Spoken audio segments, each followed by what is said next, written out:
A man who did love her too, Dickie Arbiter, worked with her as the Queen's press secretary from 1988 to 2000. And he joins us now live from London. Dickie, I know it is a difficult day for everyone in the UK and around the world, and for you personally, you're very close.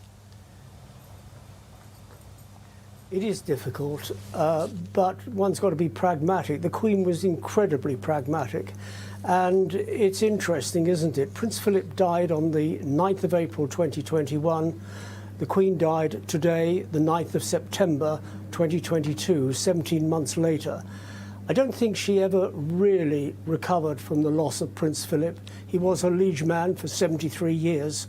And when you've lived that long with somebody, depended on them, depended on each other, it was a tremendous loss. We saw this lonely figure sitting, because of social distancing during the COVID epidemic, of sitting alone at the time of his funeral. She did cut a lonely figure.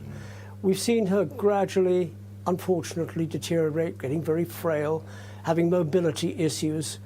And we saw that delightful picture a couple of days ago, 48 hours ago, of her meeting her 15th Prime Minister, Liz Truss. What a difference 48 hours makes. Dickie, I wonder if you can shed any light on what just happened in the last couple of hours, and also just the process of what will be taking place behind closed doors. Let's start with just what happened, first of all, with who was around her as she passed. Well, in the last few hours of her life, the doctors were there, and the statement was released just before lunch today, saying there were concerns for her health, and although she was comfortable, it was that triggered the family descending on Balmoral. King Charles III and Queen Camilla were really just down the road at Birk Hall, which is his Scottish home, given to him by his late grandmother, Queen Elizabeth, the Queen Mother, who died in 2002. So he would have rushed there pretty quickly. The rest of the family would have headed towards Northolt Airport, just outside of London, boarded a plane to Aberdeen's Dice Airport, and then an hour's drive from there. What is quite interesting, and I find extraordinary, that Prince Harry wasn't on the same aircraft and making his own way there, and probably arrived, if indeed he has arrived, after the death of his grandmother, which is very sad in the circumstances. What will be happening now? Well, there is a very clear, laid out funeral plan. It was written years ago. When I was at Buckingham Palace from 1988 to 2000, I had a hand of rewriting some of it, sort of modernising it. And it would have been approved by late Queen Elizabeth II. So that'll be putting into operation by the Lord Chamberlain's office at Buckingham Palace. There will be, the next 24 hours, her coffin will stay at Balmoral in order to give estate workers and locals an opportunity of bidding farewell to their boss, after which it will then come down south to London and will probably go to either Buckingham Palace or Windsor Castle, the respective throne rooms, where it'll stay for about 3 or 4 days before moving to Westminster Hall for the lying in state, where the public will be able to file past and pay their respects before the 9th day, when the coffin will be taken to Westminster Abbey for the funeral service, and thence on to St George's Chapel, Windsor Castle, for the interment. So it's a very lengthy period, a very long period, and a very sad period when people will be able to express their emotions whatever way. I believe that Australians will be doing the same. She'll be sadly missed by Australians, by members of the Commonwealth. We've got to remember that her 21st birthday speech, if you remember that, I declare before you all that my whole life, whether it be long or short, shall be devoted to you and the great imperial family to which we all belong. Well, we don't have an imperial family anymore, but we certainly do have a Commonwealth family. And the statement that she made, the whole of her life, meant the whole of her life until she drew last breath. And she remained Queen Elizabeth II until she drew last breath this afternoon at Balmoral Castle. Beautiful words, Dickie. It's and just that emotion that you say, I mean, that will be felt right around the world. And I know it was her Jubilee celebrations. Even then, she signed off "Your Servant," and that was her, wasn't it? Right, as you say, until her very last breath, it was about service to her country, and she was that one constant over 7 decades of extreme change, that stability, and people use words like steadfast to describe her, which are quite old-fashioned words, but that was her, wasn't it? Ali, you've said it all. It was about duty. It was about continuity. It was about commitment to the people. Who can forget those words that she uttered during the start of the COVID pandemic on the 5th of April 2020, in which she said, and you said earlier on, we will see our friends again. We will see our families again. We will meet again. Very stoic, very much for the people, very much person who gave confidence to the people. They looked to her. When there was a time of celebration, they went to Buckingham Palace, they looked to her. When it was time of tragedy, they looked to her. And who can forget the Platinum Jubilee, the appearances on the balcony after trooping the colour. She didn't go to it, but she appeared on the balcony to a roar of spectators, all the way from Buckingham Palace, all the way up to Trafalgar Square, almost a quarter of a mile. And then the Platinum Jubilee itself, when she appeared on the balcony. And that wonderful sequence, you mentioned the opening of the Olympic Games and the sequence with James Bond, but something that overtook that completely was that wonderful sequence with Paddington Bear and the drumming on the cup and saucer to the beat of the drums, "We Will Rock You," that got picked up by the Royal Marines drummers outside the palace. She was a wonderful woman, and people will remember for her commitment, her duty, her love of people, her love of the Commonwealth, her love of Australia, of the realm states. Nobody can forget that, and nobody can take that away. Well said again, Dickie. I wonder if you can also just elaborate a little on just how this all happens. Obviously, King Charles III is now the reigning monarch. But how does that happen after she passed? And what is the order of events there?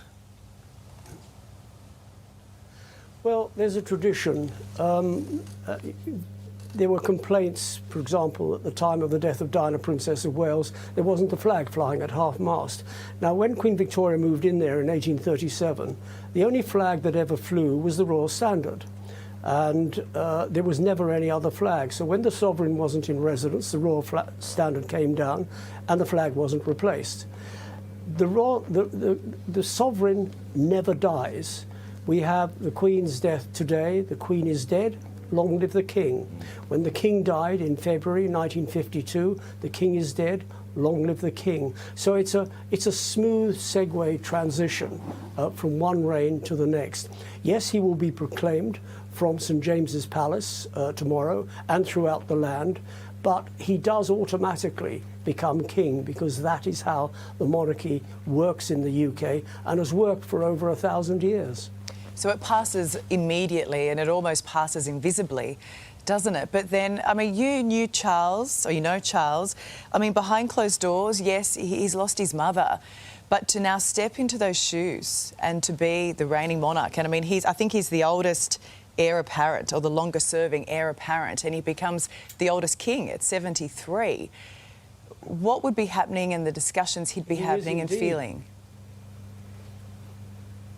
Well, he will realise, I mean, he's known his destiny since the day he was born, or the day that he was able to understand what his destiny was all about. He will be devastated by the loss of his mother. He's just kind of got over the loss of his father last year, and now 17 months later, his mother has died. He was very close to her, despite what various reports have come out over the intervening years. He will feel that she's a very hard act to follow. She was very pragmatic. She was very straight. She wasn't involved politically, but she was able to have her weekly audiences with prime ministers, 15 of them. Well, Liz Truss never had an audience, but she did have a meeting when she was appointed and kissed hands 2 days ago. But she was able to have these meetings with prime ministers knowing that whatever was discussed, nothing went beyond the four walls of her audience room. And as far as the people were concerned, she was a queen of the people. You mentioned earlier about the walkabout. She invented the modern walkabout. Let's not move away from King George V and Queen Mary, who actually invented the walkabout during the First World War. They visited troops convalescing in hospitals. They visited various areas that were bombed by the Axis powers. So they invented the walkabout, but the Queen very much invented the modern walkabout, and people were appreciative of that. To actually have the Queen stop and talk to them. That had never happened before.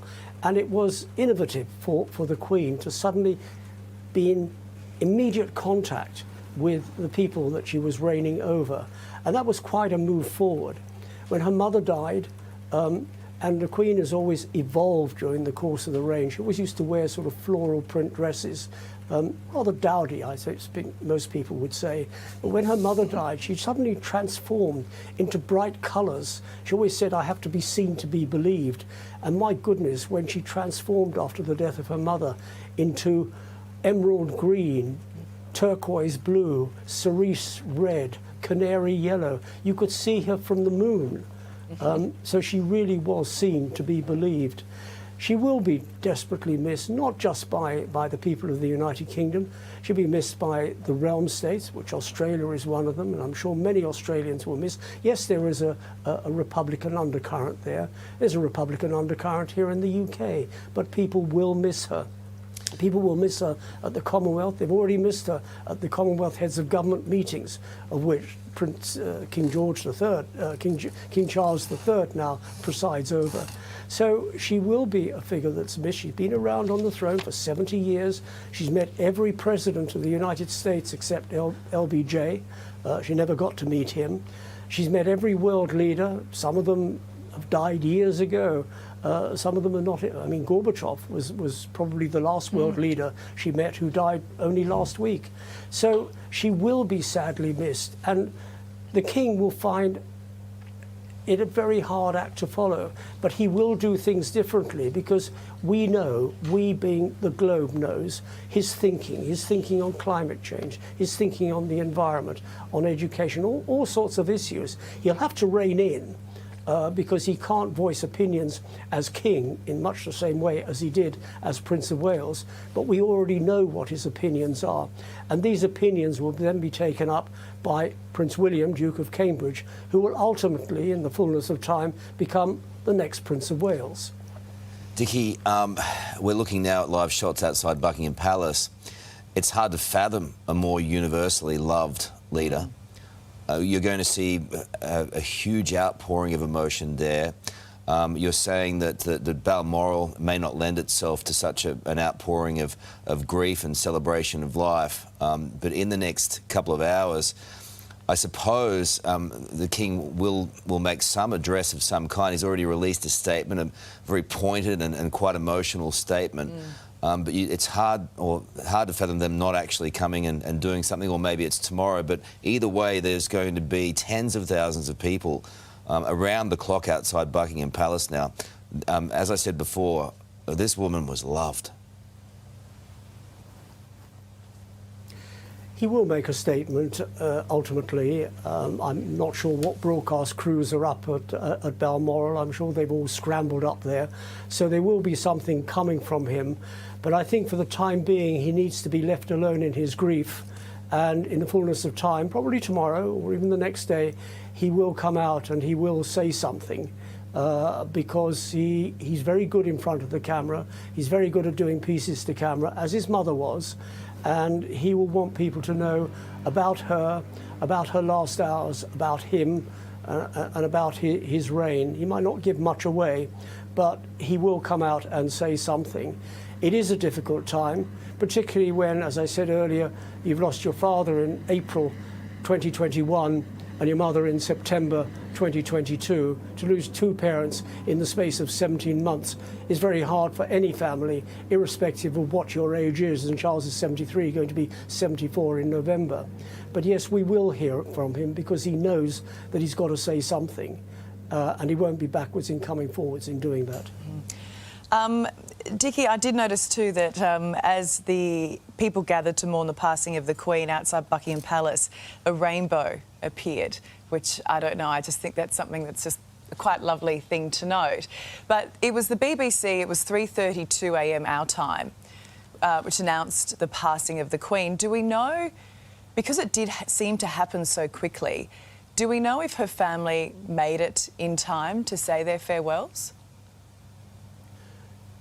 The majority of the family did make it. I'm not sure whether Prince Harry made it because he decided to go under independent means while the rest of the family got on a plane at Northolt. The King and the Queen were at Birk Hall, which is just down the road from Balmoral, so they were able to get there pretty early once the bulletin had been issued, and probably even before, because they would have been called by the Private Secretary, Sir Edward Young, that the doctors are about to issue a statement and he should get over there, and he would have got over there. The rest of the family arrived in the course of the afternoon. Duke of Cambridge came alone because the Duchess stayed behind because her children's first day at school. Which nobody would begrudge that. The Earl and Countess of Wessex were also on the flight. Princess Anne was already up there, as was the Duke of York. So Prince Harry, I'm not sure whether he's arrived. He was going independently. That remains to be seen. A great pity that he didn't make it before the death of his grandmother. That would have been the right gesture. But you know, who knows the way they operate. You mentioned Camilla then, obviously Charles, King Charles. You mentioned that she's Queen Consort. You also said, how will she be referred to? And just take us inside her life now. Well, she would be referred to by her name. Her name is Camilla. She'll be referred to as Queen Camilla in much the same way as in the reign before the Queen. It was King George VI and Queen Elizabeth. So in this reign, new reign now, it'll be King Charles III and Queen Camilla. That's how she'll be referred to. She'll be very good. She's been terrific when Charles was Prince of Wales in supporting him and encouraging him, in reining him in when he sort of looked as though he was losing it, which not very often. She's very good with people. When she talks to somebody, she gives them quality time. She looks at them, she looks them in the eye and talks to them, not over their shoulder to see who might be more important. But she does give the individual quality time before moving on. She's very good at charity work. She's very good at osteoporosis, which her mother died of. And she's been very innovative in children's literature, in getting children to read books, and even got an Instagram site in which she reads books in the hope that children are going to follow suit. So she is going to be a tremendous support to King Charles. She's going to be tremendous support to the country, and I think they'll do a terrific job. As I said a moment ago, a hard act to follow, Queen Elizabeth II, but in their own way, they will do it. Dickie, can I ask you, when did you realise that there was something seriously wrong and that she had perhaps passed? Because it's very rare for her doctors to release any medical information about the Queen. They always keep that very quiet. So when they did that earlier today to say that she was comfortable but had taken a turn, was that at that point it was very clear that, that she had passed or was going to? I'm sorry to have to say this and admit to this, but when the mobility episodes were first announced at the end of last year, I had a sneaky suspicion that the Queen would not last 2022. We've seen her come back and forth. She did quite a few things over Christmas while she was up at Sandringham, and she looked terrific. And then she did a few things after Christmas. She missed a service at St George's Chapel at Easter, something that she never missed before. She was, yes, she was at Prince Philip's funeral, which was a very sad occasion for her. But every time we'd seen her, she looked to be becoming frailer and frailer. And there's only so much a body can take. And then we got increasing mobility episodes where, yes, she was going to do something and then pulling out at the last moment. Prince Philip's Thanksgiving service comes to mind. Various other engagements. Remembrance Day, something that she never pulled out of. She was always there. because she was the last serving head of state, the only serving head of state who actually served in the military during World War II, albeit in the ATS. So there were things that were actually booked for her to do, but she pulled out at the last moment, much to the disappointment of a lot of people, more so disappointment to her that she wasn't able to do it. And every time we saw her, and particularly the last time we saw her, which was a couple of days ago when she met Liz Truss and asked her to form a government, she looked very, very frail. You mentioned earlier her hands were blue. That's as a result of the lack of oxygen, the right oxygen getting into the bloodstream. And it was very, very noticeable. But she did look frail, and anybody who had any doubts would have wondered then, it's not a case of if, but when. And she never really recovered, did she? She cancelled the Privy Purse, cancelled the Privy Council meeting. At that meeting, the new cabinet ministers would have been sworn into their jobs. That was cancelled. And then today, the medics announced that there was grave concern. And as soon as they use words like grave concern, you know that something is seriously wrong. And they weren't wrong, they were right. And this afternoon came the news that she had died peacefully.